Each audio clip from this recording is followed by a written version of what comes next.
बोलिए श्रीमन्नारायण भगवान की जय। श्रीमद् भागवत गीता तृतीय अध्याय के महामात्र की कथा को श्रवण करते हैं। इन कथाओं को जो भी श्रवण कर सुनने के बाद जो पुण्य प्राप्त होता है वह अपने पितरों को समर्पित करने से घर में सदा सुख शांति धन वैभव बना रहता है। चलिए कथा की ओर प्रस्थान करते हैं। श्रीमन्नारायण बोले, हे लक्ष्मी, एक शूद्र महामूर्ख अकेला ही एक वन में रहता था। बड़े अनर्थों से कितना ही द्रव्य उसने इकट्ठा कर लिया था। किसी कारण यूं ही वह द्रव्य जाता रहा। द्रव्य के जाने से वह शूद्र बहुत चिंतित रहता और लोगों से पूछता था, कोई इसका ऐसा कर्म बतलाओ जिससे यह पृथ्वी में द्रव्य होवे, मैं निकाल लूँ, फिर यह द्रव्य मेरे हाथ आ जावे। किसी से कहता, कोई अजन बताओ, कोई यत्न बताओ जिसे नेत्र में लगाकर पृथ्वी के अंदर दबा हुआ धन में निकाल लूँ। किसी ने कह दिया कि मांस मदरा खाया पिया कर कहाँ वही खोटी कर्म बुद्धि करने लगा, चोरी चकारी करने लगा। एक दिन धन की लालसा से चोरी करने लगा तो रास्ते में चोरों ने मार दिया। मारकर उसने प्रेत की योनि पाली। वह एक वट वृक्ष में रहा करता था और बड़ा दुखी था। हाय हाय कर रोता रहता और विलाप करता रहता था। हाहाकार करता, कहता कि कोई ऐसा भी होवे मेरे कुल में जो मुझे इस अदम देह से छुड़ा देवे। ऐसे हाहाकार करते करते बहुत दिन बीत गए।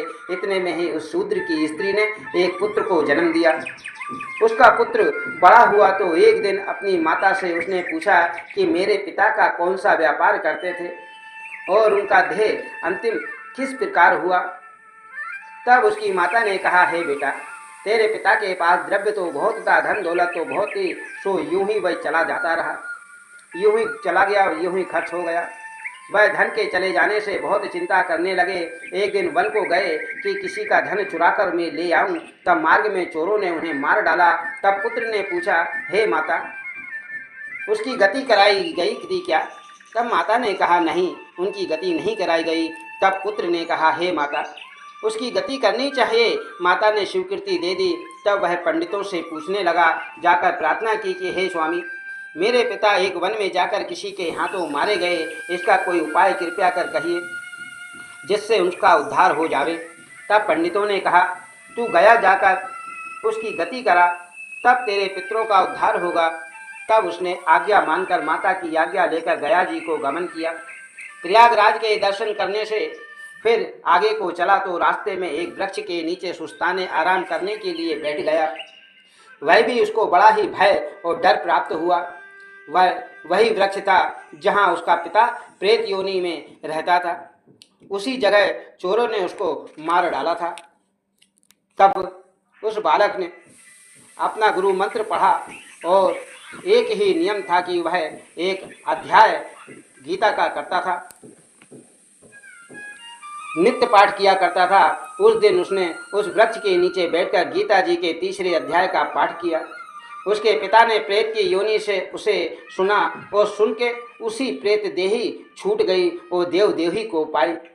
स्वर्ग से विमान आया।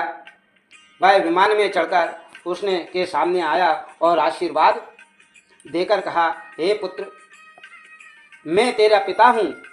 तू मरकर प्रेत हुआ था, मैं मरकर प्रेत हुआ था। तेरे इस पाठ के श्रवण करने से मैंने प्रेत योनि को त्याग कर देव देही पाई। अब मेरा उद्धार हुआ है। तेरी कृपा से अब मैं स्वर्ग को जाता हूँ। तू गया जी जाए या ना जाए, या तेरी खुशी से जा, मेरा तो उद्धार हो गया। वहाँ जाके भी मेरा उद्धार ही तू करेगा। जो पाठ तूने मुझे यहाँ सुनाया है, इसी से मेरा कल्याण हुआ है। इतना सुनकर पुत्र ने कहा, हे पिताजी, कुछ और आज्ञा करो जो मैं आपकी सेवा करूं।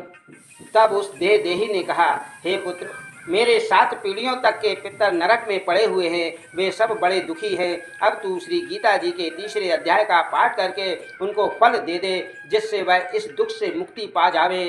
पर उस पर तेरा बड़े हैं, नरक से निकलकर स्वर्ग में पहुँचेंगे।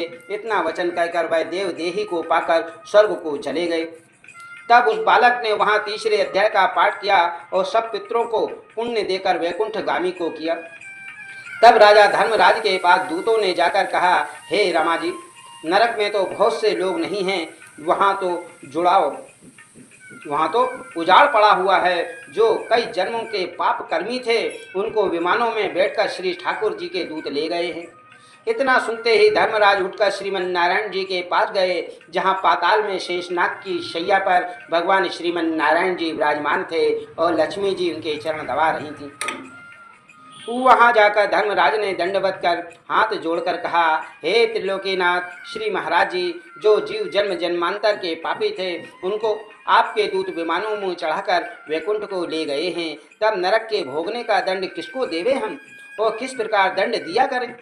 तब श्रीमन नारायण जी ने बहुत प्रसन्न होकर कहा, हे धर्मराज, तू दुखी ना हो, तू अपने मन में कुछ बुरा ना मान। मैं तुझे एक वृत्तांत कहता हूँ, श्रवण कर। यह जीव पापी थे, इनका कोई पिछला उद्धार हुआ या पिछला धर्म उदय हुआ। अपने धर्म से कहीं पाप महापापी वैकुंठ को गए, और वहाँ एक आज्ञा तुझे देता हूँ तो सुनो।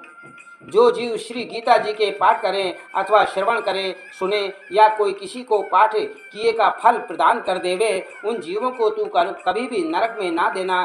तुझको मेरी यह आज्ञा है, यह बात सत्य कर निश्चित से याद रख लेना तुम।